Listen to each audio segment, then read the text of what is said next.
Des millions de Français savourent chaque jour son esprit bien parisien, son sens de l'humour et son ardeur au travail suscitent l'admiration de tous. Putain, il est trop là, on se casse. Voici le Napoléon des médias, Philippe Bouvard.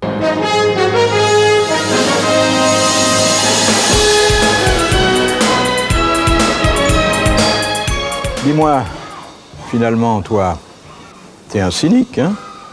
Bah, vous savez, hein, dans une société d'hypocrites, le cynisme finit par être le comble de la franchise. Bon, oui, est-ce que t'as déjà pensé à te suicider? Le suicide, c'est l'acte désespéré d'un être qui ne fait plus confiance ni à la guerre, ni au transport, ni aux maladies, ni à la nature. Autre chose, es-tu favorable à l'abolition de la peine de mort? L'abolitionnisme, c'est une mesure qu'on a prise pour qu'un crime ne fasse pas chaque fois 2 morts. Et tu penses quoi de l'évolution du métier de journaliste? Parce que t'es journaliste, je crois, toi, hein? Bon, j'aurais beaucoup à dire, mais bon, faute de temps, le journaliste moderne doit choisir ou voir l'événement ou le décrire. Il a rarement le loisir de faire les deux. Je suppose qu'il y a 20 ans, tu voulais faire la révolution? Oui, comme tous ceux qui ont 20 ans. Puis après, quand on s'aperçoit qu'une révolution n'abolit pas les privilèges, mais qu'elle se borne à changer les privilégiés. Et tu penses quoi de l'amour tarifé? Beaucoup de bien, parce que les prostituées sont des dames qui ne demandent pas qu'on les invite à dîner avant de passer à l'acte. Puis honneur à la main-d'œuvre qualifiée. Tout le monde parle de racisme, mais pour toi, c'est quoi au juste le racisme? C'est à la fois un sentiment bas et un sentiment pratique, puisque ça consiste à en vouloir à des gens qui sont aisément repérables et qui généralement sont plus malheureux que soi.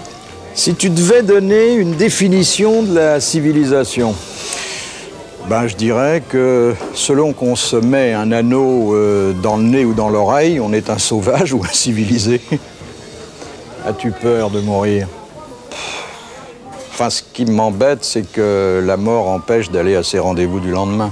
Crois-tu en l'existence de Dieu? Non, Dieu n'existe pas. Mais enfin, il faut faire semblant d'y croire parce que ça lui fait tellement plaisir.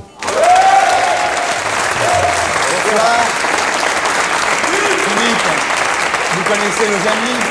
Oui, je les admire depuis longtemps. Philippe, vous avez écrit 30 livres, dont vous dites que ce sont plutôt des articles de 300 pages. Oui, c'est vrai, souvent. Et puis là, d'un seul coup, vous nous montrez des maximes personnelles que vous gardiez pour vous, secrètement, et que vous publiez sous le titre de Pensée au Cherche Midi. Alors, si vous aviez 1 minute pour me le vendre, ce livre, vous diriez quoi? Je dirais que j'ai mis 40 ans à l'écrire et que vous mettrez 40 minutes à le lire. Ouais. Mais c'est pas mal, hein? Comme je vous sais très occupé. Vous dites que vous êtes plus moraliste que moral. Ça veut dire quoi? C'est-à-dire que la morale, je m'en fous, mais que il faut quand même expliquer aux gens que la vie n'est qu'une énorme bouffonnerie, qu'on vit dans une société d'obsédés et d'hypocrites et qu'il faut se méfier, quoi, c'est tout. Mais là, je fais un travail de salubrité publique. Ouais. Mais je le fais comme tout le monde pourrait le faire à mon âge, quoi, au nom de l'ancienneté, de l'expérience, puis d'une petite réflexion. Dites-moi, Philippe, quand j'étais plus jeune et que je regardais samedi soir à la télévision, j'avais un rêve, c'est d'être un jour assis à côté de vous sur un canapé et que vous m'interviewez. Fais gaffe, t'es pas chez Chapier, là. Hein.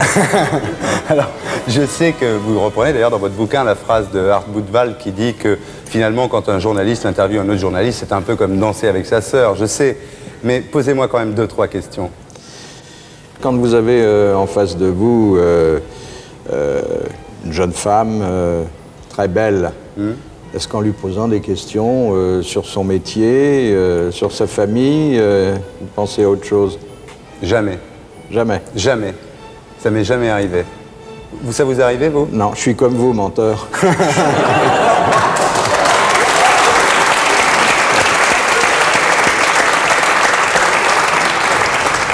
Et...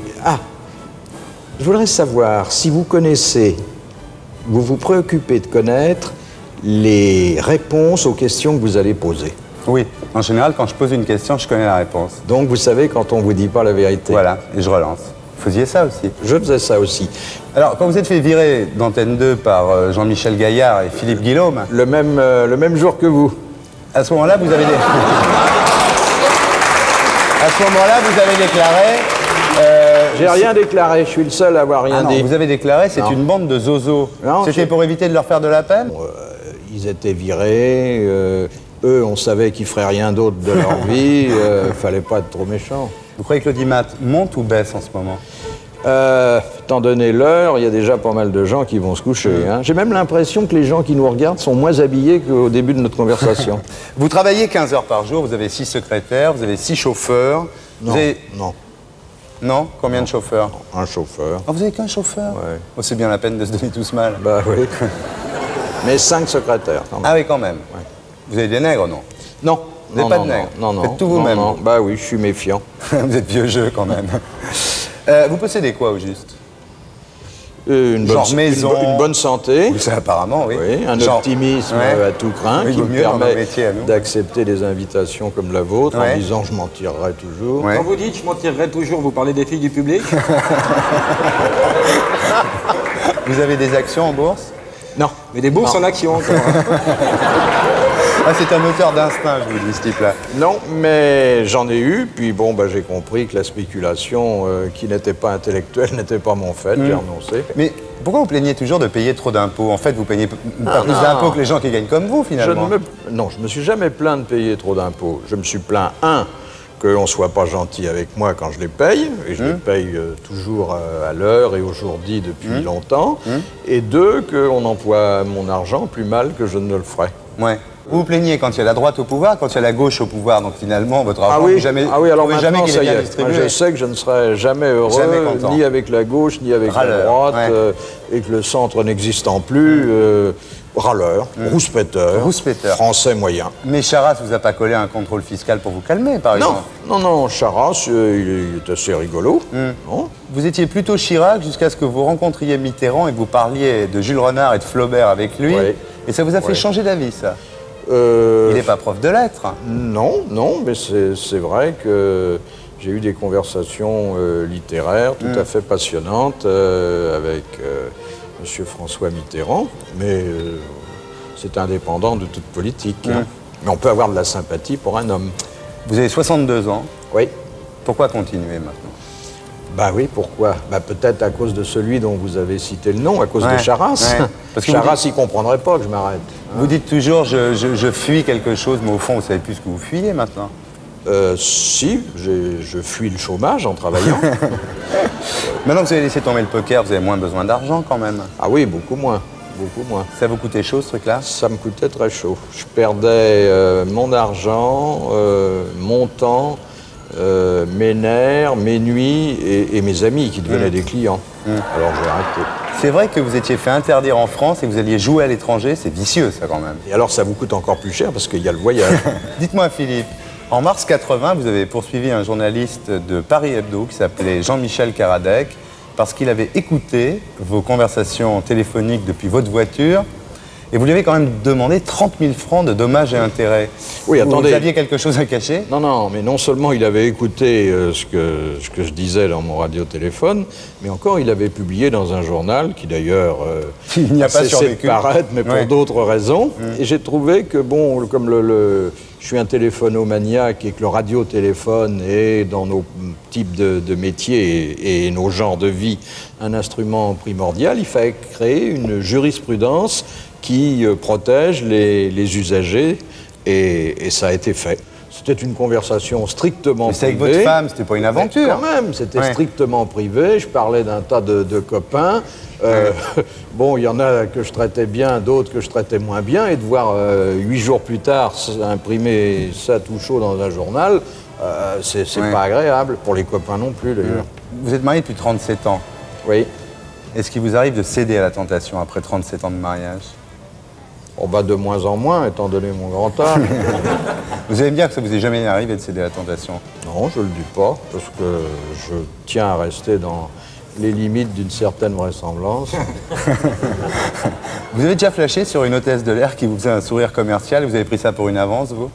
Oui, il y a une bonne histoire comme ça. Bon, mais dites-moi. Oui.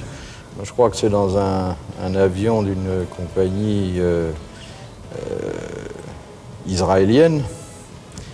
L'hôtesse demande à un passager israélien son nom, puis elle ne comprend pas bien son nom, et elle lui dit « Vous m'appelez ». Et il dit « Vous m'appelez aussi, est-ce qu'on peut se voir ce soir ?» Oui. Bon.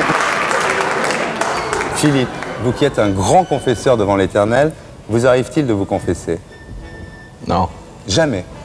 Non. Enfin, là aussi, j'ai pas dit mon dernier mot. Mais c'est le cas de le dire. On y va, venez vous confesser.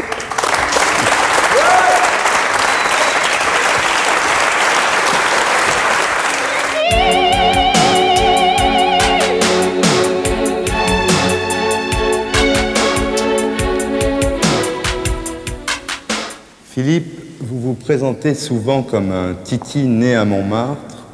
En fait, vous êtes né à Coulommiers. Vous avez honte de votre lieu de naissance? Non, mais comme je suis parti de Coulommiers alors que j'avais 6 mois, ça m'a pas tellement influencé. En revanche, j'ai passé toute mon enfance et toute mon adolescence sur la butte Montmartre, dont j'ai d'ailleurs, comme vous pouvez le constater, gardé l'accent. Vous avez honte de vos origines sociales? Non, pas du tout. D'ailleurs, elles sont modestes mais dignes. Il faisait quoi, votre papa? Mon papa était directeur d'une petite société, ma maman était opticienne. Vous avez dit « je me suis longtemps haï ». Il s'est passé quoi depuis? Bah, je me suis réconcilié avec moi parce que je ne pouvais pas faire autrement, mais c'est vrai que j'aurais voulu être autrement physiquement, autrement intellectuellement, d'être plus pur, plus dur, et qu'à la longue, on finit par dresser le répertoire de tous ces défauts, et que dans le même temps, les qualités, si elles existent, vous apparaissent moins. Mais on ne peut pas prendre en grippe quelqu'un avec qui on est condamné à vivre jusqu'à la fin, et de surcroît, quelqu'un qui vous nourrit aussi bien. Vous avez peur de grossir? J'ai eu peur de grossir, puis j'ai vu que je m'en accommodais bien. Bon, je ne voudrais pas devenir énorme, mais c'est pas mauvais d'être enveloppé quand on fait un métier public. Ça inspire confiance à la clientèle. Vous avez fait 35 000 interviews, à peu près, et celle que vous avez préférée, c'est celle de Lanza del Vasto. Pourquoi? Oui. Bon, parce que c'était un philosophe qui avait mis en accord, c'est rarissime, ses pensées et ses actes. C'est-à-dire qu'il prêchait le dénuement et il vivait lui-même dans une communauté qu'il avait montée dans le sud de la France et qui fonctionnait comme au premier temps du monde. Je veux dire, sans aucune des ressources du progrès. Il filait lui-même le lin dont il fabriquait ses vêtements. C'est une espèce d'âge d'or. Et puis, j'ai vu, grâce à lui, quelque chose que je n'avais jamais observé jusque-là dans la société française ou contemporaine. L'image d'un désintéressement complet. Si vous deviez mourir demain, vous regretteriez de n'avoir pas vécu le côté Lanza del Vasto de la vie? Non, je pense qu'il n'était pas fait pour moi, que j'en étais pas digne. D'autre part, bon, j'ai eu une bonne petite existence de journaliste, multimédia, qui m'a permis d'avoir droit à une existence à laquelle ne me destinaient ni mes études, ni mes relations, ni mon physique. Sur un certain plan, j'ai quand même l'impression d'avoir tiré le maximum du minimum. Dans votre fameux emploi du temps, il reste une place pour Dieu? Il reste, en filigrane de tout ce que je fais, le regret de ne pas avoir eu la foi, et le regret aussi grand de ne pas avoir rencontré des gens susceptibles de me communiquer la leur. Vous le regrettez? Oui. Et donc maintenant, Smaïl, on va recevoir quelqu'un que vous connaissez bien parce qu'il n'a pas été pour rien dans votre carrière. C'est Philippe Bouvard.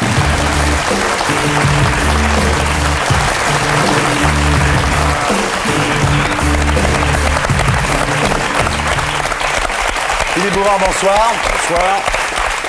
Alors, donc vous, Linda Hardy. Enchantée. Très heureux. Il n'y a que des Miss France ici, hein. De toute façon, on tape... hein. Et on a du bol, on n'a pas la mère de Fontenay. on a laissé la vieille à la maison. Avec son chapeau. Il faut vraiment que tu mettes les pieds dans le plat. Hein. Pourquoi vous êtes fâché avec elle? Ah, chapeau. Hein. Madame de Fontenay? Non. Pas du tout, on s'adore. Bon. Smaïn, vous connaissez Laurent. De toute façon, vous connaissez tout le monde. Alors, Philippe Bouvard, vous avez longtemps sévi, vous sévissez encore dans la presse, la radio, la télé, l'édition, et vous dites j'ai trouvé mon équilibre dans le surmenage. Et quand vous êtes en vacances, en fait, vous travaillez 8 heures par jour seulement, hein, c'est ça? Oui. Vous savez, les industriels, je suis un petit industriel, mais à la limite de l'artisanat, le savent bien, quand on éteint les fourneaux, on n'est jamais sûr de les rallumer. Oui, c'est vrai. Alors, ces derniers temps, vous êtes quand même un petit peu moins occupé, hein? C'est-à-dire que vous n'avez plus France Soir. Si, j'ai recommencé ce matin.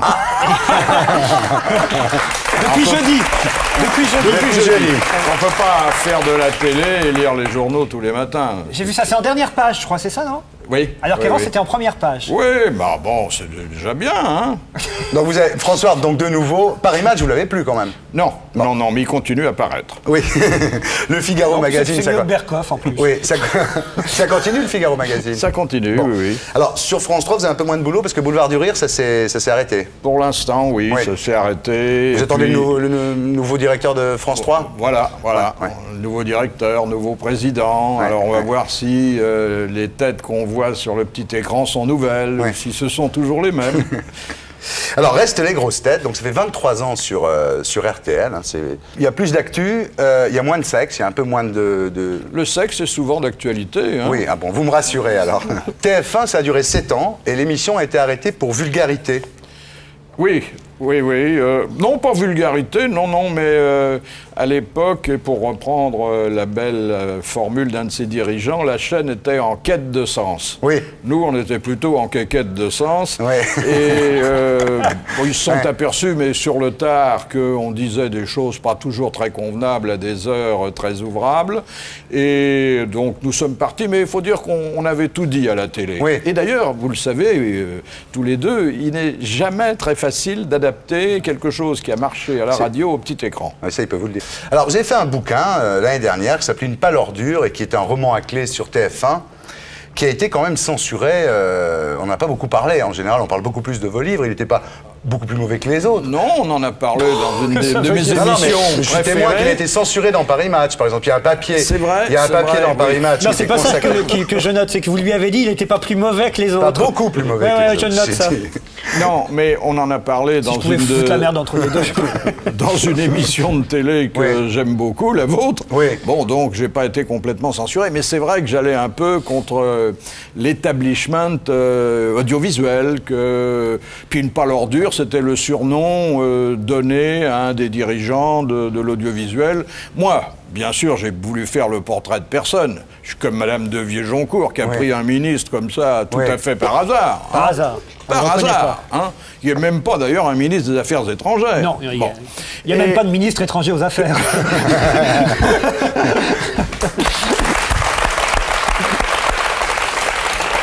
D'ailleurs fait un ministre de la Défense, ce qui est normal pour un ancien avocat. Bien sûr. Oui. Logique.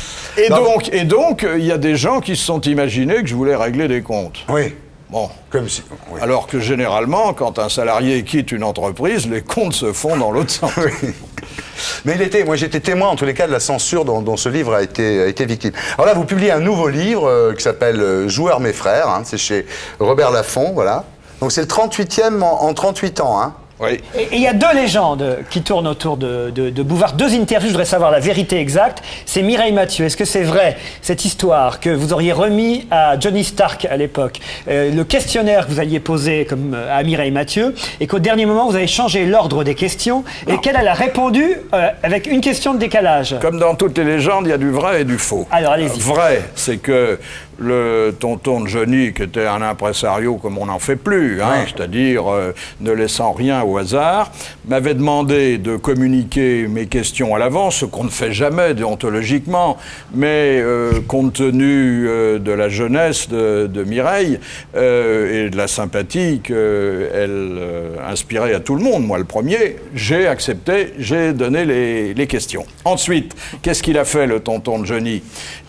Il a engagé un directeur dialoguiste, et pas n'importe lequel, pour faire les réponses. Puis une fois que le dialoguiste a livré ses réponses, il a demandé à la petite Mimi d'apprendre les réponses. Et la petite Mimi, elle a de la mémoire, hein. Bon, bah, toutes les chansons dont elle se souvient. Vous pouvez même les faire en plusieurs langues. En plusieurs langues. Et puis, on enregistrait ça à Londres, mais en français.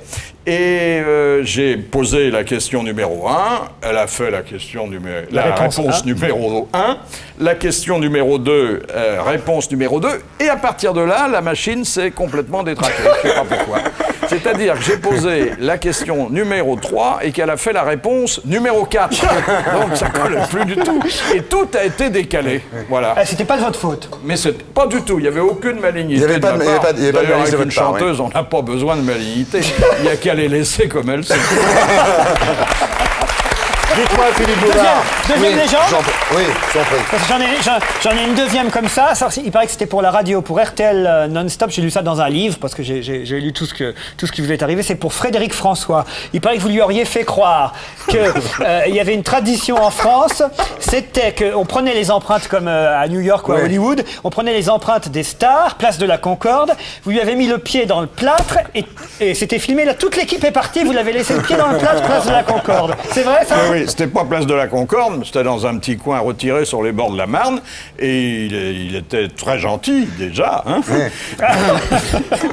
Et donc on lui a mis les deux pieds dans le plâtre, on a commencé à tourner, et puis il y a quelqu'un de l'équipe technique qui a dit hey, mes enfants, il est midi, il faut aller déjeuner. C'était la SFP à l'époque. Oui, ça a paru donc tout à fait normal, et tout le monde s'est levé, sauf lui, puisque le plâtre commençait à prendre, et on a disparu en lui disant bah, tout à l'heure on revient après le déjeuner. Et alors il sentait que le plâtre gagnait ses chevilles, il aurait bien voulu bouger mais il ne pouvait pas. Il a commencé à appeler au secours et nous, parce qu'on a quand même un minimum de conscience professionnelle, on avait laissé un cadreur pour continuer à tourner. C'est un bon souvenir. Dites-moi, vous avez un fauteuil de dentiste, qui est une très bonne idée. Si les gens étaient assis sur un fauteuil de dentiste, c'est une très bonne idée pour faire des interviews, ça. En plus, il y avait une petite pédale. Je veux dire, je présentais l'émission seul, mais il y avait un vrai fauteuil. Elle ne regardait pas comme ça. Elle montait, elle descendait. C'était très drôle. Vous vous êtes trouvé quand même dans des situations très délicates. Je parle évidemment de Jean Edernalier et Chalet, François Chalet. Ah oui, là j'étais au centre d'une bagarre homérique. Hein. Mais vous saviez que de toute manière, ils ne s'appréciaient pas l'un de l'autre. Je suis, comme tous les provocateurs des ondes, quand je réunis des gens qui ne s'aiment pas, c'est généralement volontairement, et en pensant qu'ils s'injurieront, mais pas qu'ils viendront aux mains. Ouais. La seule qui vous ait giflé, paraît-il, c'est Michel Mercier, c'est vrai ? Elle m'a giflé Angélique. Parce que j'avais répété le propos de son producteur de l'époque, avec lequel elle venait de se fâcher, qui avait dit qu'elle avait davantage de choses dans sa poitrine que dans son crâne. Oui. Bon. Et puis, 15 jours plus tard, elle s'était réconciliée avec le producteur, et donc, moi, elle m'a rencontré, elle m'a giflé. Bon, j'ai vu ces photos par la suite, la nature m'a bien vengé. Bon, alors, avant de passer au bouquin, il y a une autre émission, évidemment, il y en a plein, mais disons, c'est le Petit Théâtre, qui a quand même participé à lancer Mimi Mati, Las Palais Chevalier, Laurent Baffy, Gassio, qui est l'auteur principal. Baffy aussi, je savais pas. Baffy et Gassio, qui est l'auteur principal des Guignols, a commencé. Et Smaïn. Oui. Bon, on va en voir un petit bout. S'il vous plaît, monsieur, police, contrôle d'identité. Vous avez vos papiers? Bonjour, monsieur Képé. Bonjour. Ça va, oui. C'est la carte d'identité? La carte d'identité, monsieur. C'est la carte d'identité. Voilà la carte d'identité. Merci. Vous êtes algérien? Oui. Ça se voit pas ou quoi? Vous avez votre carte de travail, s'il vous plaît? La carte de travail. La carte de travail. Voilà la carte de travail. Merci. Carte de séjour? La carte de séjour. La carte de séjour. Merci. Ça va, c'est fini la carte, il va encore la carte ou quoi? Parce que si tu veux, j'ai la carte, hein, attends, bouge pas. J'ai la carte, attends, bouge pas, j'ai la carte orange, tiens, si tu veux la carte orange. J'ai la carte d'appellation de la sécurité sociale, tu veux la carte de sécurité. J'ai la carte de transfusion sanguine, tu veux la carte de transfusion sanguine, parce que je peux te donner la carte. Attends, c'est pas fini, c'est pas fini. J'ai la carte spéciale pour toi, monsieur. J'ai la carte routière. Tu veux la carte routière? J'ai la carte routière. Vas-y, tu prends la carte routière. Tu prends la carte. Tiens, Qu'est-ce que c'est? les discours de la méthode, des cartes. On y va. Hop, qu'est-ce que tu veux? Tu veux des cartes, encore les cartes. Voilà les cartes. Non, je veux plus les cartes. Non, je veux plus. Tu veux les cartes ou quoi? Tu veux encore MC au parpaing? J'ai encore la carte postale. Attends, viens. Voilà, Smaïn, au petit théâtre de Bouvard. Alors, vous dites, quand vous parlez des jeunes gens que vous avez lancés à l'époque, vous dites il y en a même qui sont reconnaissants.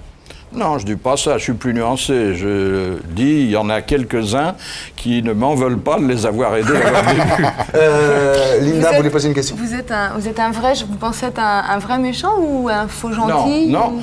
Je n'ai jamais été méchant que pendant les heures où on me payait pour ça. Je suis comme Ruquier. Ouais, exactement. Moi, il faut qu'on me paye. Pareil. Je suis surprise parce que je vous avais jamais rencontré et je trouve que, bon, je vous ai vu dans des émissions de télé, je trouve que vous avez un regard, des yeux extrêmement généreux et pas du tout, justement, sans agressivité. Je crois que toute ma générosité est dans mes yeux. Bien, alors maintenant, je voudrais que Serge Calfon, si on peut basculer la lumière, parce que maintenant on va passer donc, parce qu'on a dit beaucoup de bien de vous, Philippe Bouvard, donc on va passer au livre qui s'appelle Joueurs mes frères, qui est chez Robert Laffont, et maintenant on va passer à votre vice, parce qu'il a peut-être des yeux généreux, mais ce type-là est un vicieux, Linda. Je voulais que les choses soient dites dès le départ. C'est clair. Alors, vous avez donc perdu beaucoup d'argent au jeu, on va y venir, et vous avez déclaré, en parlant de ce bouquin, la seule façon de tirer profit du jeu quand on n'est pas casinotier, c'est d'écrire un livre sur le jeu. Donc j'espère qu'il va vous rapporter peut-être pas tout ce que vous avez perdu. Non, enfin, sûrement pas. Une partie de ce que vous avez perdu. Alors, dans le livre, vous expliquez qu'en fait, c'est un héritage familial. C'est-à-dire que de vos arrière-grands-parents à vos petits-enfants, chez les Bouvards, tout le monde joue. Tout le monde. Ce qui fait que mes grands-parents et mes parents m'ont légué la passion du jeu, mais seulement ça. Parce que quand c'est le seul héritage qu'on a dans ces familles-là, oui. Et puis, j'ai moi-même transmis involontairement, mais parce qu'il y a à la fois le jeu de l'inné et de l'acquis, cette passion à mes descendants, qui eux-mêmes la transmettront à d'autres. Vous jouiez à la belote à l'âge de 5 ans quand même déjà, donc c'est quand même pas mal. Alors votre première partie de poker, vous avez perdu le mois de salaire que vous n'aviez pas encore touché. Oui. Et la deuxième partie que j'ai faite, j'ai perdu l'année de salaire qui devait commencer l'exercice suivant. Ah non, mais ça ne laisse pas que des bons souvenirs. Oui. Et c'est pour ça d'ailleurs que, tout en ne voulant pas brûler ce que j'ai adoré, ce que j'aime encore, et tout en reconnaissant que chaque fois que j'ai laissé de l'argent dans un casino, j'ai acheté des émotions à nul autre pareil, il faut mettre quand même en garde au moment où il y a une démocratisation de ce vice, car c'est un vice encouragé par l'État qui y trouve son compte, les jeunes et les moins jeunes contre quelque chose qui est aussi redoutable que la drogue ou que l'alcoolisme. Vous avez rencontré des gros joueurs, vous aviez joué avec Yves Montand, le Baron Empin J'ai vu des gros joueurs, oui, parfois comme je vous vois, quelquefois derrière eux en les regardant jouer. Ce sont généralement des spectacles. Hein. Yves Montand, vous dites là dans VSD, je vois que c'était un joueur méchant, Yves Montand.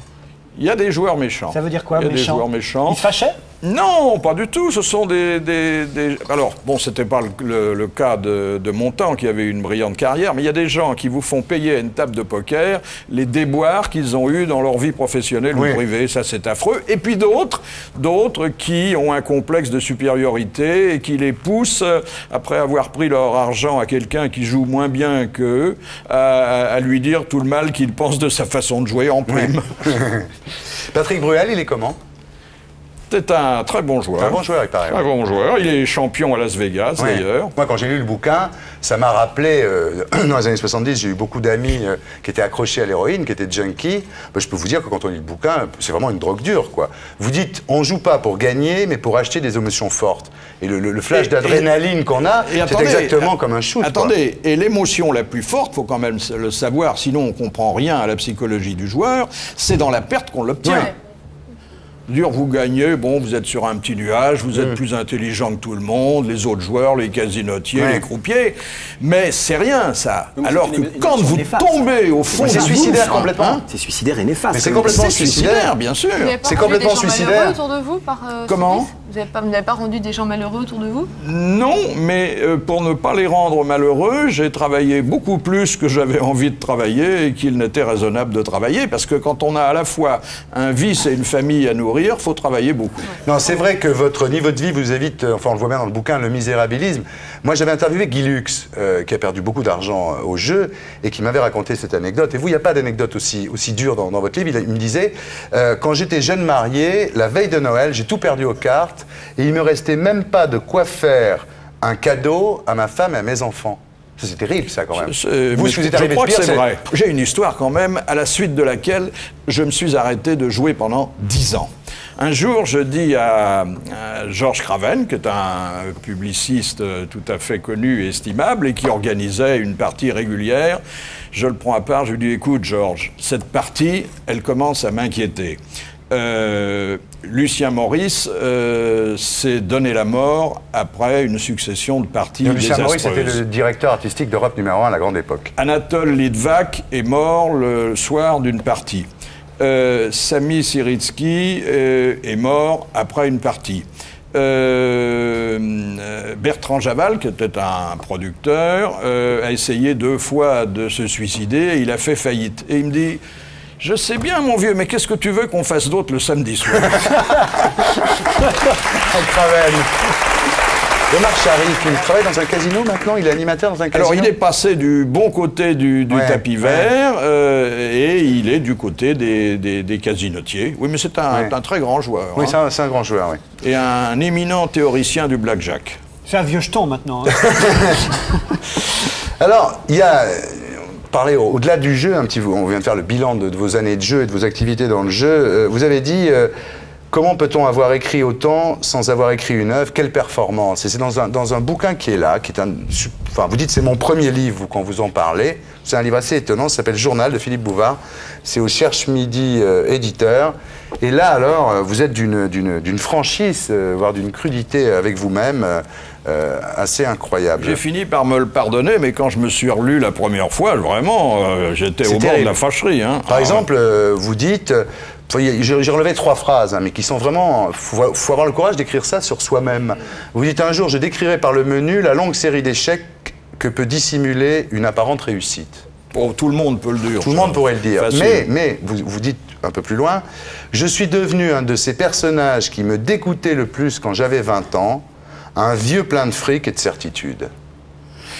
Il reste les certitudes, le fric s'en va, hein. Ouais.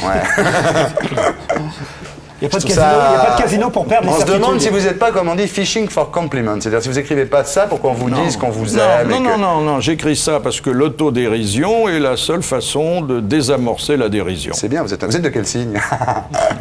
Alors, et vous dites... Lui, Bouvard, il ne croit pas à l'astrologie, quand même. Non, pas du tout. Bah non. Chaque fois qu'on veut faire un débat sur l'astrologie, on invite Philippe contre Elisabeth Tessier. Vous me rassurez, Philippe. Enfin, j'en tiens. Philippe contre Elisabeth. Non, dernière phrase, toujours tirée de ce livre qui est assez étonnant, au journal de Bouvard. Si j'étais un autre, je ne me fréquenterais pas. Oui, c'est vrai. Ah, parce qu'en vieillissant, moi, je veux dire, on surveille ses relations. Moi, je suis un autre, j'aurais envie de vous fréquenter, hein, si ça peut. C'est gentil, c'est gentil. Non, il y a bien sûr... Eh ben, il va finir PD aussi, celui-là.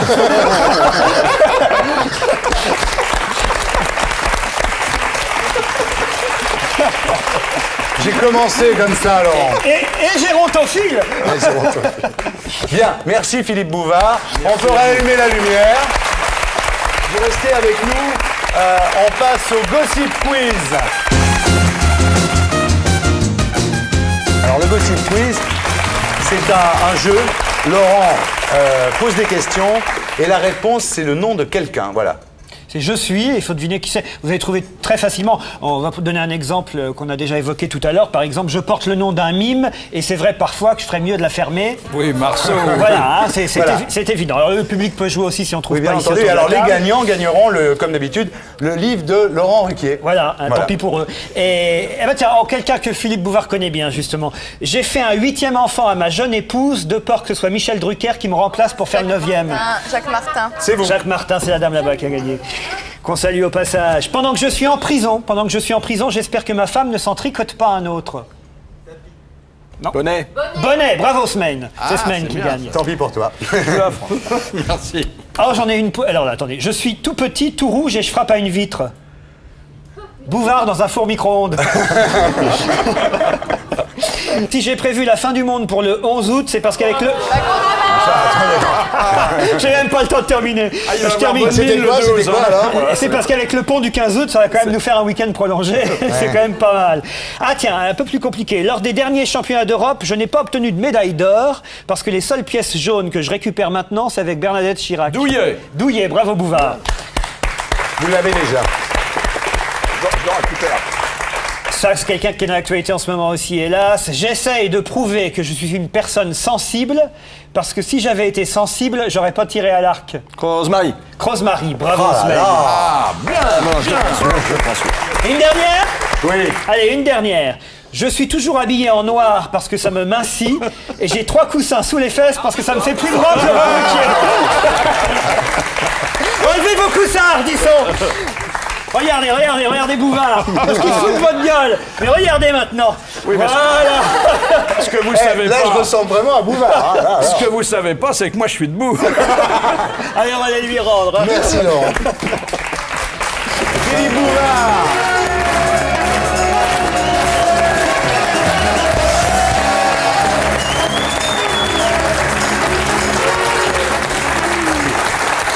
Comment ça va?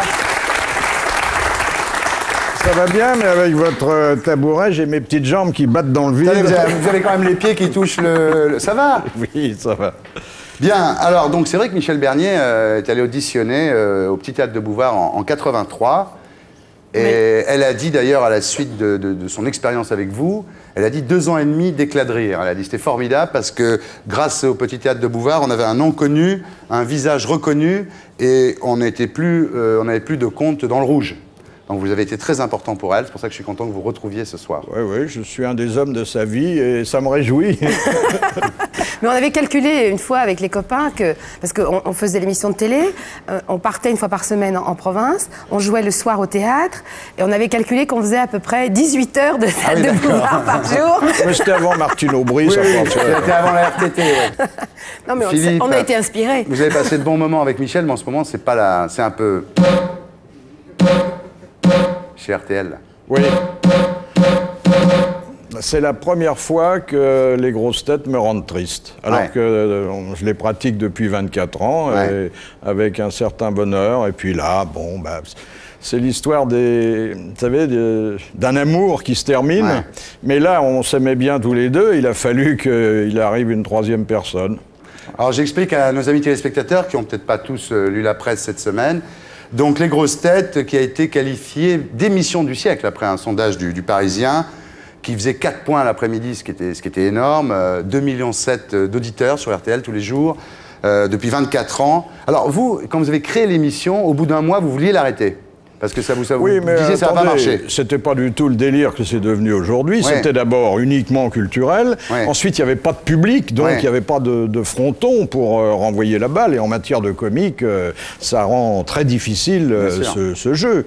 Alors aujourd'hui, bon, vous êtes viré, on peut le dire. Hein, c'est pas, le mot est un peu trivial, mais bon, ça nous est arrivé à tous. Je préfère lourder, parce que comme ça s'est pas fait légèrement...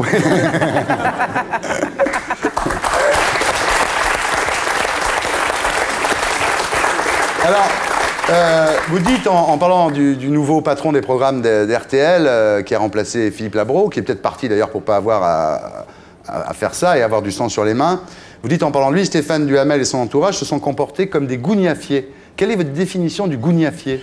Je crois que c'est un homme sans cœur et sans éducation. Ouais. Bon, c'est tout, ça suffit. Hein. Ouais, bah oui, oui, c'est déjà pas mal. Il est costardé pour l'hiver en même temps. Oui. Alors, la raison de votre éviction des grosses têtes, c'est le rajeunissement à cause de la fameuse ménagère de la M-50, la ménagère de moins de 50. La fameuse, hein, oui. Méfiez-vous-en, hein, un jour elle vous rattrapera. Ah, ben, j'en suis sûr. Eh bien, oui, et alors là, il y a un discours quand même qui est extrêmement risqué de la part de la direction de la station. Ça revient à dire à des auditeurs qui sont fidèles depuis des années, qui sont des gens merveilleux, attachés à leur station comme on est attaché à sa famille, vous êtes trop vieux, cassez-vous. Ouais. Hein, oui, c'est ça. Ouais. C'est très délicat. Ouais. Hein. Admettez qu'ils prennent ce discours à la lettre. Hein. Et qu'ils suicident tous. Imaginez qu'il y ait des suicides collectifs d'auditeurs d'RTL. Pour la valise, ça va pas être facile. Ah, mais la valise, mais attends, mais c'est que Fabrice aussi, hein. Oui, mais bah, c'est la valise pour tout le monde. C'est la valise ou le cercueil? Avec le montant de la valise. Dites-moi, mais alors c'est vrai que c'est De Chavannes qui va vous remplacer? Ah ça, je ne sais pas. Ouais. C'est un problème de direction. Et je ne suis pas directeur, parce que si j'étais directeur, Ah bah, je vous me seriez- serais gardé. Bien sûr. Alors donc on annonce sur RTL l'arrivée de Laurent Gérard. Oui, c'est bien ça. Voilà, c'est et bien. de Marc-Olivier Fogiel qui vient de... C'est moins bien. De Canal+. Pourquoi vous dites que c'est moins bien? Parce que je l'aime pas. Ah, bah dis donc. C'est clair. Ah oui, d'accord. C'est que Bouvard, déjà, il n'avait pas sa langue dans sa poche, mais maintenant, c'est quelque chose. Ah, ça, Ah bah maintenant il est tranquille. j'étais né sous le signe du Sagittaire, maintenant c'est la Balance.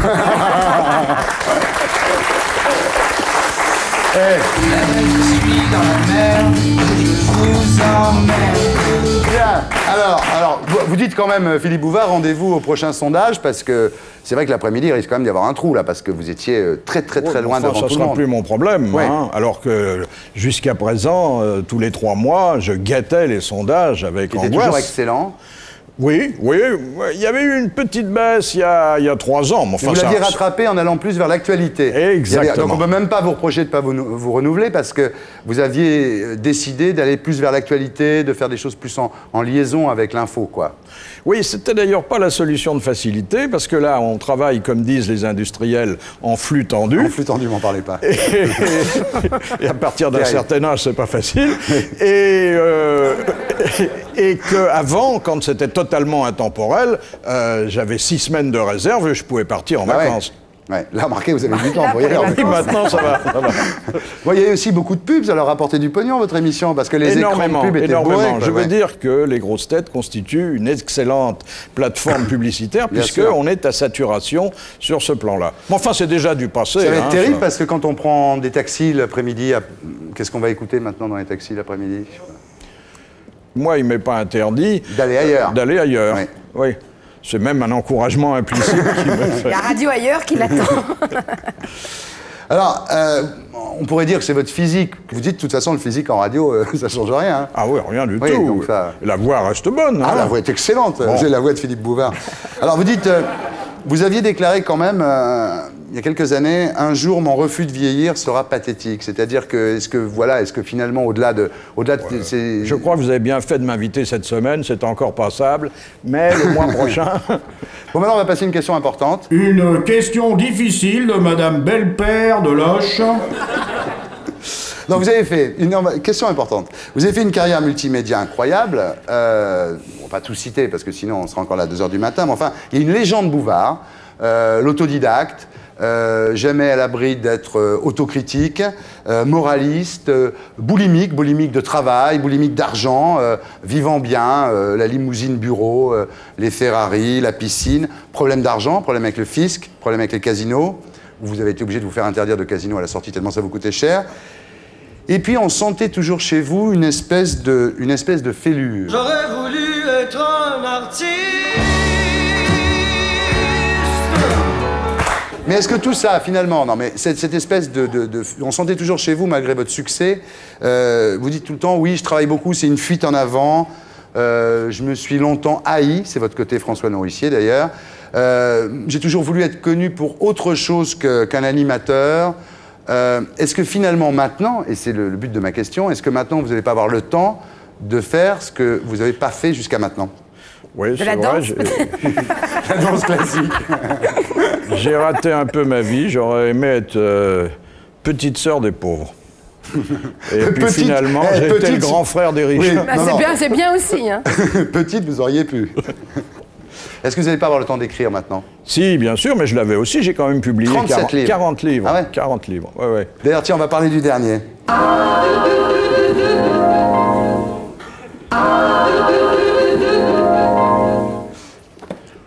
Vous faites pas, vous? Ah oui. Non, voilà. Vous, non. Oui, si on me le demande.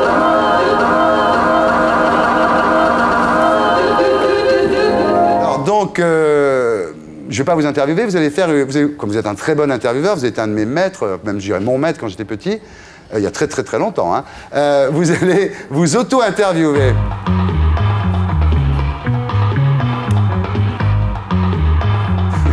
C'est chiant ça. Posez-vous des questions et répondez-y. Bah, la première question que je me pose, c'est pourquoi dire du mal de moi? Oui. Bon.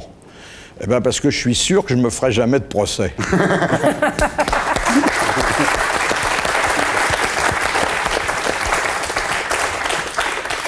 J'ai envie de me demander, qui auriez-vous aimé être?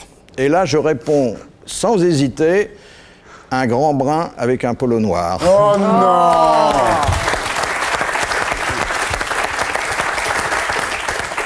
Question alors plus angoissante, quel est le désagrément d'être Philippe Bouvard?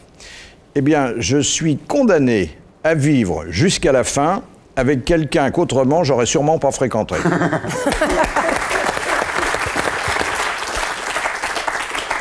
J'aurais aussi envie de me demander ce que je reproche aux femmes. Eh bien, je reproche aux femmes ce que Drieux-La Rochelle reprochait aux femmes qui l'avaient aimé. C'est-à-dire d'être assez peu exigeante pour se contenter de moi. La question qui, généralement, vient à la fin d'une interview bien menée, et la vôtre a été fabuleuse. Hein. Celle que je suis en train de faire de vous est bien, oui, c'est une des mieux que j'ai faites. Et si c'était à refaire? Oui, bon, on fait toujours ça. Ah oui. Ouais. Eh bien, j'irais chez la gaffe, le dialogue est plus facile. Merci. J'accueille Philippe Bouvard.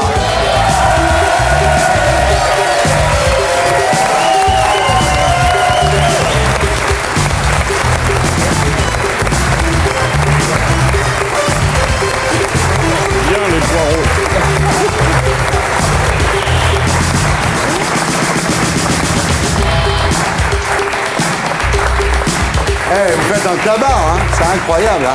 Philippe, alors, vous citez souvent cette phrase de Art Buchwald qui dit « Quand un journaliste interviewe un autre journaliste... » C'est comme quand on danse avec sa sœur. Voilà.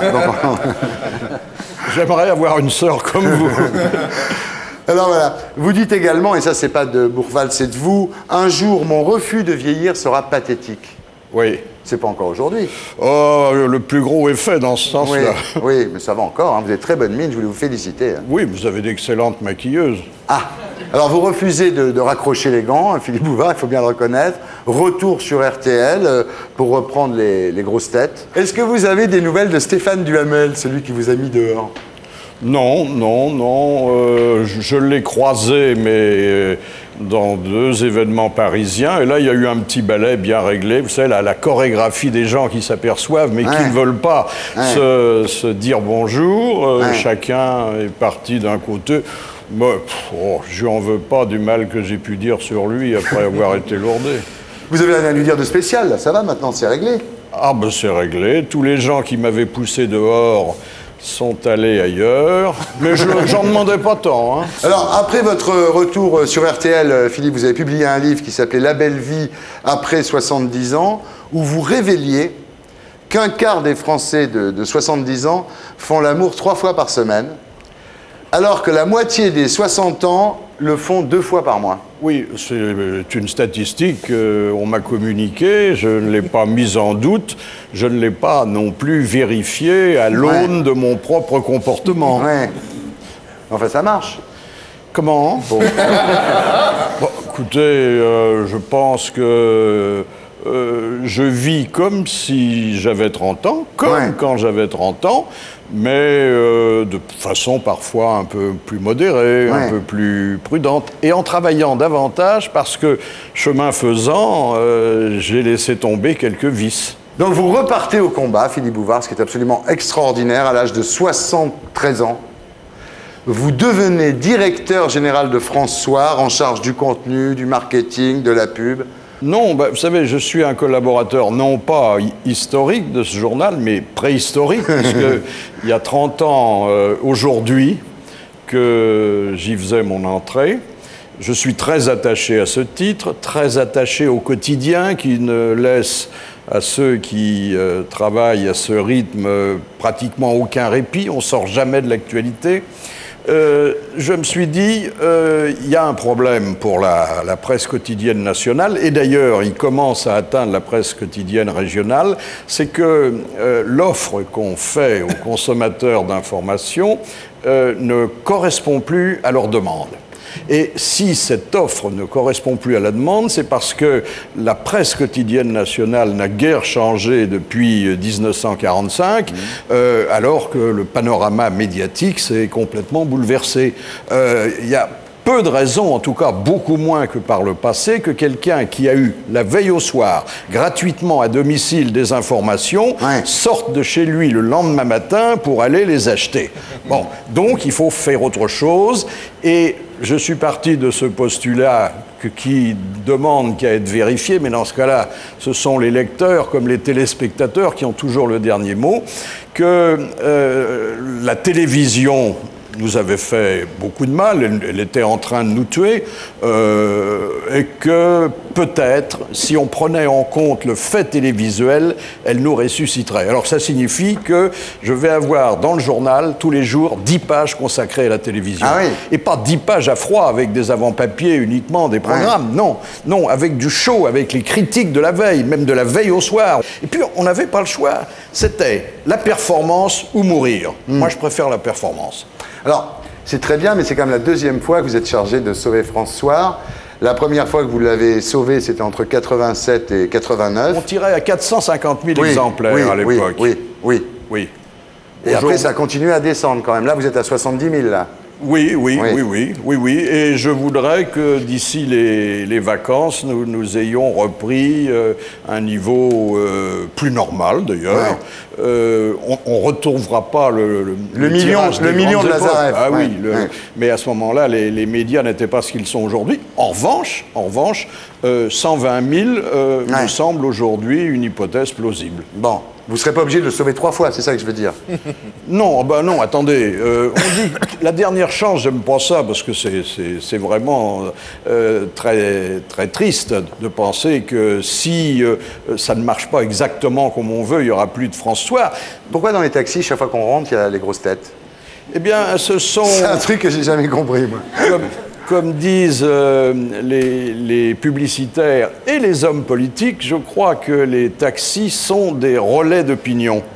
Et les chauffeurs de taxi qui sont sensibles à cette bonne humeur générale, il y a cet irrespect total, parce qu'on ne respecte rien ni personne. Et on a très souvent pris François Bayrou comme tête de Turc. Mais c'était avant, ça, avant. Non, on continue, on continue. Il faut arrêter, là. Mais attendez, tout va bien pour François Bayrou, là, ça y est, là. Attendez, on continue à parler, alors qu'il a dû le revendre depuis longtemps, de son autobus au Colza. Mais oui, j'ai jamais compris ce truc. François. C'est une des meilleures idées que j'ai jamais eues. C'est dire la qualité des autres. Et donc, c'était vraiment le truc le plus sympa qu'on pouvait imaginer, d'aller rencontrer les gens en bus. Ça marche. Ça a marché très bien en Allemagne. Ça a marché très bien en Grande-Bretagne. Ça a marché très bien aux États-Unis. Et puis en France, ça...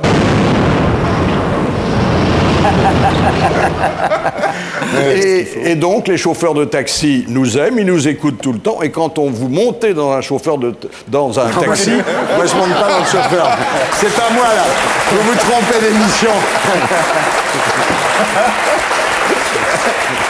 Vous nous entendez forcément. Dites-moi, non mais sérieux, alors maintenant, sérieusement, là, pourquoi pas profiter de votre maison sur les hauteurs de Cannes, vos Ferrari, votre piscine et tout ça? Il faut quand même que ce soit terrible chez vous pour vous passer autant de temps à bosser à votre âge, là. Qu'est-ce qu'elle dit, Colette?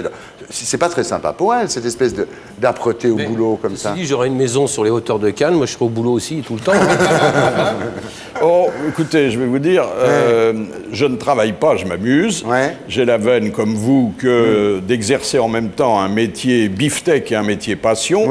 Je me suis habitué à ne rien faire d'autre que de travailler. Si je m'arrête de travailler, je suis un homme mort et ça ferait plaisir à trop de monde. Bien. Alors, je remarque quand même, Philippe Bouvard, que depuis que vous êtes ici, vous n'avez fait aucune citation. Et pourtant, vous êtes le roi de la citation. Hein. Vous avez ça en commun avec Philippe Solers et Jean d'Ormesson. On va faire une interview. Qui a dit? Qui a dit le plus beau moment de l'amour, c'est quand on monte l'escalier? Coluche.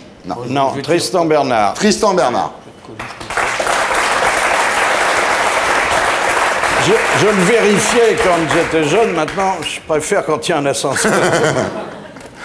Qui a dit « Quand j'écoute trop Wagner, j'ai envie d'envahir la Pologne » Woody Allen. Bravo.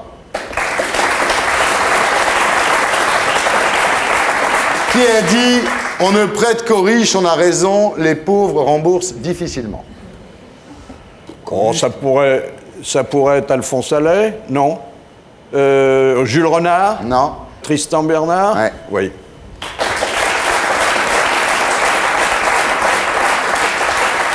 Qui a dit « Au paradis, on est assis à la droite de Dieu, c'est normal » C'est la place du mort. C'est la place du mort, bien d'autres.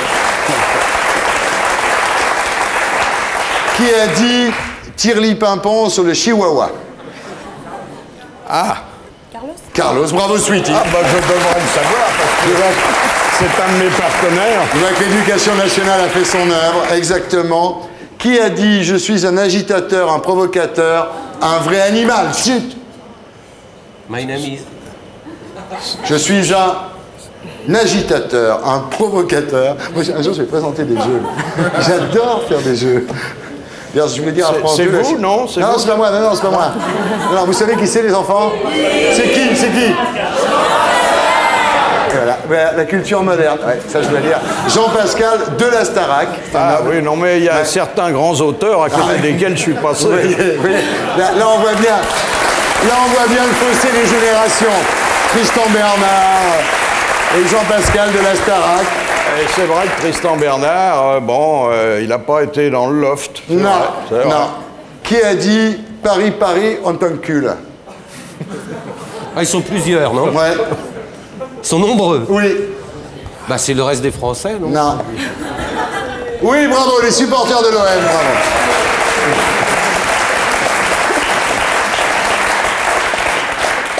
Qui a dit « Quel connard, ce Philippe Bouvard » C'est un ami à vous? Non. Philippe Bouvard, bonsoir. C'est lundi, hein? C'est lundi 24. C'est lundi et on va passer d'un tirage de 150 000 à un tirage de 500 000 exemplaires. Oh là là là là. Oui. Et vous allez voir, avec plein de nouvelles rubriques, avec de la publicité comme s'il en pleuvait, enfin, c'est la résurrection. On vous le souhaite. On vous souhaite bonne chance. Merci. Et maintenant...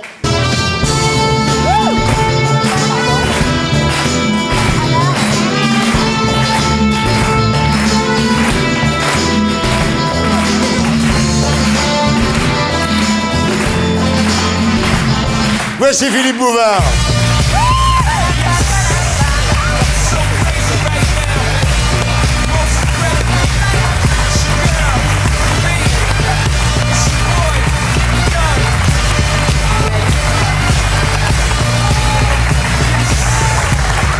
Philippe Bouvard.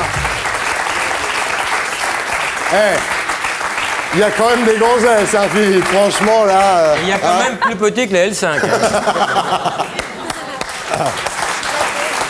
Vous mesurez combien, Philippe, sérieusement? Écoutez, un peu moins d'1m70, mais bon, les escabeaux sont pas faits pour les chiens. Hein. En tous les cas, je suis content de vous recevoir. J'ai passé tellement de samedis soirs à vous regarder. Mais je savais que j'étais regardé par ceux qui prendraient ma place un peu plus tard. Bien, alors, Philippe Bouvard, journaliste, écrivain, polémiste, homme de télévision et de radio. Vous faites les grosses têtes depuis 1977 et vous avez re-signé pour 3 ans, ce qui va vous mener en 2007, ce qui va faire 30 ans de grosses têtes. Oui. C'est énorme.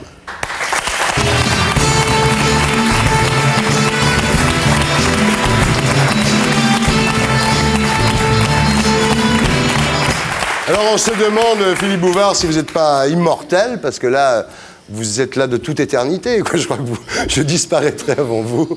Alors, mais sérieusement, si un jour vous deviez disparaître, ce que je ne peux pas croire, mais vous voudriez que ça se passe comment? Vous voudriez mourir comment, Philippe? Dans vos bras. Ah, oui. Votre dernier bon mot, ça serait quoi? Oh, vous savez, il faut se méfier des derniers bons mots, parce que souvent, ils n'ont pas été prononcés, ils sont totalement inventés, mais j'ai déjà prévu mon épitaphe. il y est passé comme les autres. Oui. Le titre de Libération le lendemain matin, vous voudriez que ça soit quoi?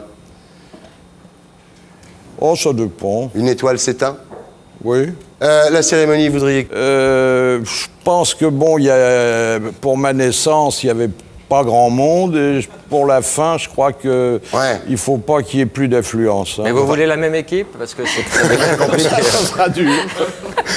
Il y aurait quand même... Il y a des gens qui ne sont pas dispo, là. Ouais. Peut-être Laurent pour dire quelques mots. Ouais, ou Carlos pour faire une blague. Ou éventuellement. Rentre ici, Philippe Bouvard, toi et ton cortège de mots d'auteur.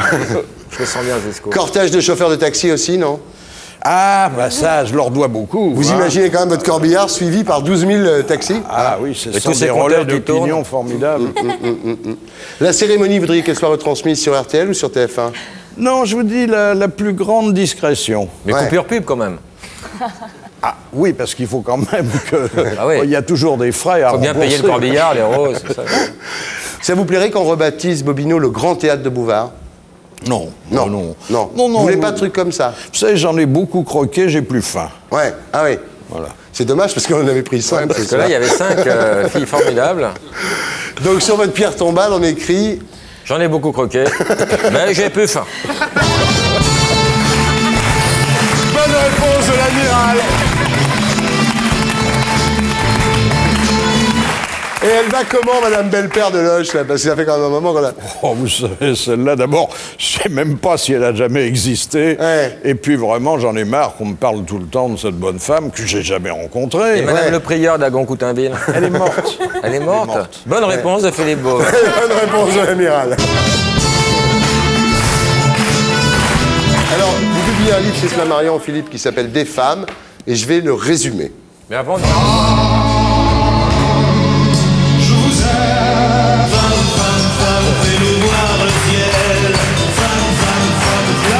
Et l'avenir de l'homme. Ne la laisse pas tomber, elle est si fragile, elle est une femme libérée. Voilà le résumé du livre de Philippe Bouvard, puisqu'il s'agit de 77 portraits de femmes. Le sexe fort, dites-vous, le véritable sexe fort, en fait. Ouais. Dis-moi, toi, tu serais pas un peu féministe? J'ai voulu non pas faire des 77 portraits de femmes célèbres, non, surtout, 77 archétypes de femmes. Voilà, ouais. voilà. Oui, tout à fait. Des caractères. Des caractères un peu comme la Bruyère, on pourrait dire.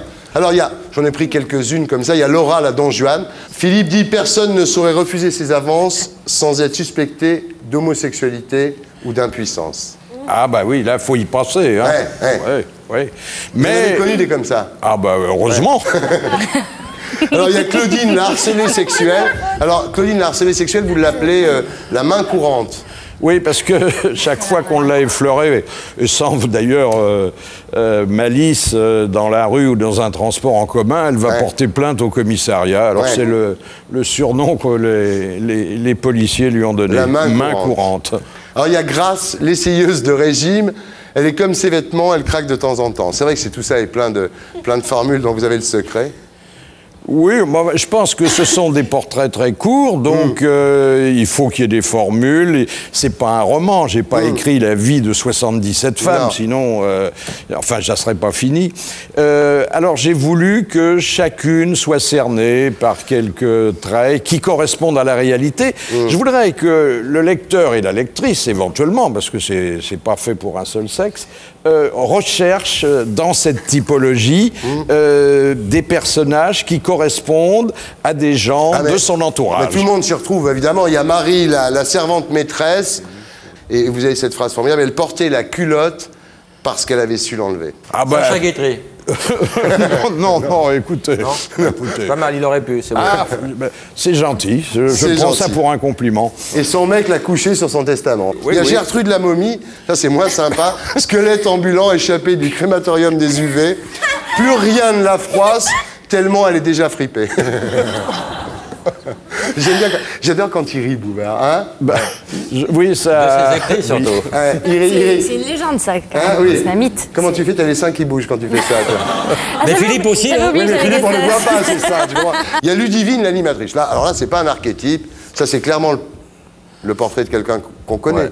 Oh, c'est clair. Il y a plusieurs personnages. Même moi qui n'ai pas lu le bouquin, c'est très Quand clair. elle rompt, c'est surtout pour pas faire mentir les journalistes qui ont annoncé sa séparation.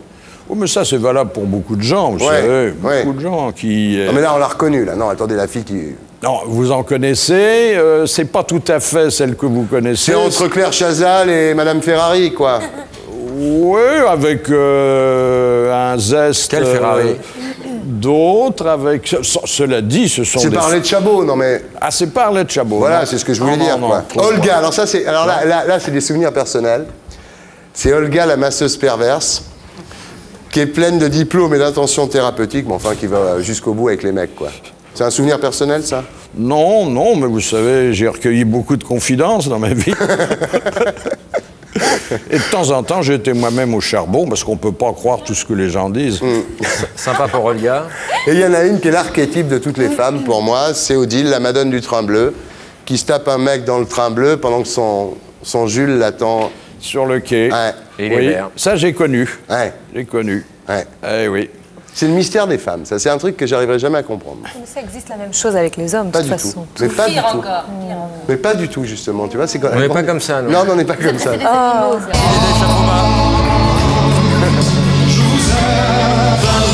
le film, toi.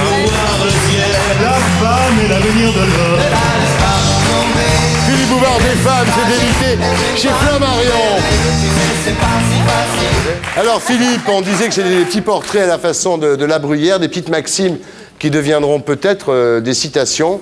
Alors je vais vous faire une interview faire valoir.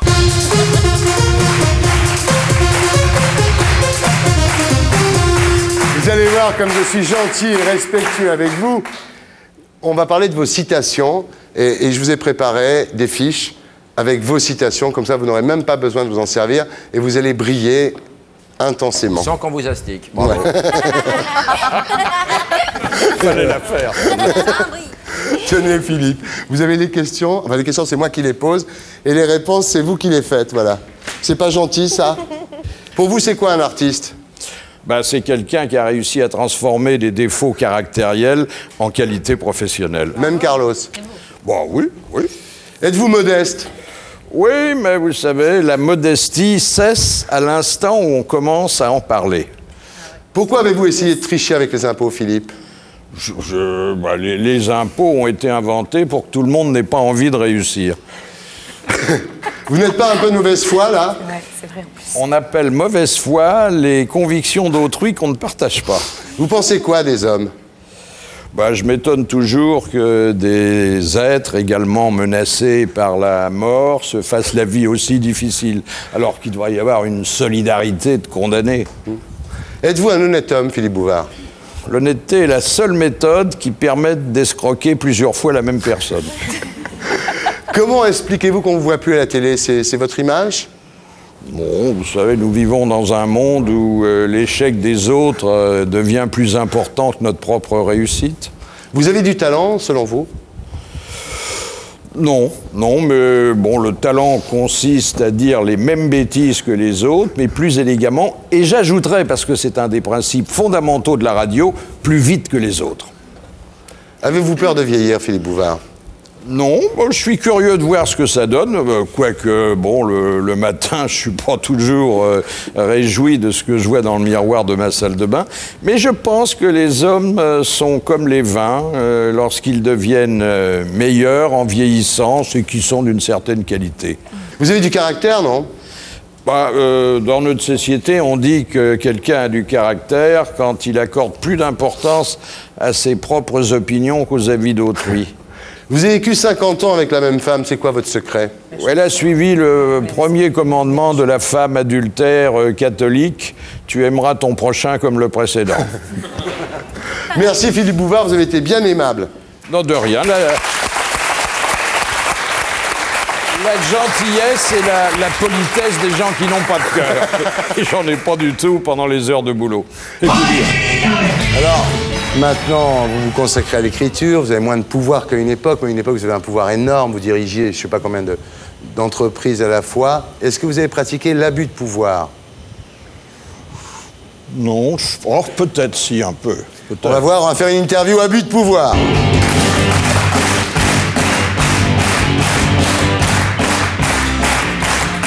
Bouvard, est-ce que vous avez déjà demandé à être payé pour aller sur un plateau de télévision? Oui, une fois. À Delarue. Ah oui. Delarue m'avait... Parce qu'il a beaucoup d'argent. Oui, évidemment, la discussion s'est mal engagée parce que j'en voulais un peu, il en a beaucoup, mais il le garde. Il a bien raison, c'est comme ça qu'on devient riche. Mais il me faisait venir en tant que journaliste pour parler des sujets, pas très nombreux d'ailleurs, que je suis censé connaître. C'était le jeu. Bon. Alors je lui ai dit, écoutez, je viens, mais comme je fais mon métier, que je n'ai rien à vendre, il serait normal que vous me payiez. Alors il a usé d'un argument imparable, et bien que je lui ai dit que je ne viendrais pas dans son émission, j'ai admiré la dialectique. Il m'a dit, écoutez, je ne peux pas acheter un témoignage, ça ne serait pas honnête. Il est très fort. Il mérite d'être riche. Avez-vous déjà négocié avec un animateur de ne pas parler de votre vie privée à la télévision? Non. Non, parce que ma vie privée les intéresse pas. Je veux dire, dès qu'on a vu mon physique, on pense que j'en ai pas. Justement, en quoi c'est l'erreur. Bah oui, c'est l'erreur, oui. Vous avez déjà appelé un ministre pour faire sauter un PV? Écoutez, j'ai dû parfois... c'est bien. Tenter une démarche, peut-être pas à la hauteur ministérielle, mais un petit peu plus bas. Est-ce que vous avez déjà demandé à ce qu'on vire un journaliste qui avait écrit un mauvais papier sur vous? Ah non, surtout pas. Non. Est-ce que vous avez déjà voulu briser la carrière de quelqu'un? Non. Est-ce que vous avez déjà viré une collaboratrice qui refusait de coucher avec vous? Écoutez, pour qu'elle refuse, il aurait fallu que je lui demande. Je m'interdis évidemment le droit de cuissage, qui est un usage médiéval. No job in job. Ça dépend des métiers. C'est rendu beaucoup plus difficile avec la loi sur le harcèlement sexuel, qui, Dieu merci, n'existait pas à mes débuts. Avez-vous déjà demandé à être payé pour assister à une soirée? Non, jamais. Mais on ne me l'a pas proposé non plus. Cela dit, il y a des soirées où on s'ennuie tellement que la seule justification, ce serait de revenir avec un peu plus d'argent qu'on en avait au départ. Avez-vous déjà demandé qu'un membre de votre famille soit engagé dans une de vos émissions? Non, je ne pêche pas par népotisme. Avez-vous déjà exigé une table dans un restaurant affiché complet? Bah oui, il prend pas beaucoup de place, lui. Oui, c'est vrai. On peut toujours le caser, lui. Alors, ça m'est arrivé qu'on me fasse une place alors que c'était complet. Avez-vous déjà fait faire une enquête discrète sur quelqu'un? Journalistiquement, j'ai parfois essayé d'en savoir davantage, mais enfin, ça n'allait pas jusqu'à engager un détective privé. Oui. Avez-vous déjà exigé de savoir si vous aviez une récompense avant d'aller dans une cérémonie? Non, parce que j'en ai jamais eu, ni à l'école, ni plus tard. Alors bon... Avez-vous déjà exigé de faire retoucher les photos de vous avant parution? Non. Oh non. Avez-vous déjà proposé un arrangement à un flic qui venait de vous arrêter? Peut-être, oui. Ouais. Mais enfin, c'est de plus en plus difficile, hein, tout ça. Avez-vous déjà appelé Voici pour bloquer la parution de photos compromettantes? Non, parce que, bon, on n'en a jamais prise. Mais si on en avait prise, j'aurais peut-être été tenté. Mais cela dit, est-ce qu'on peut le faire? Je ne pense pas.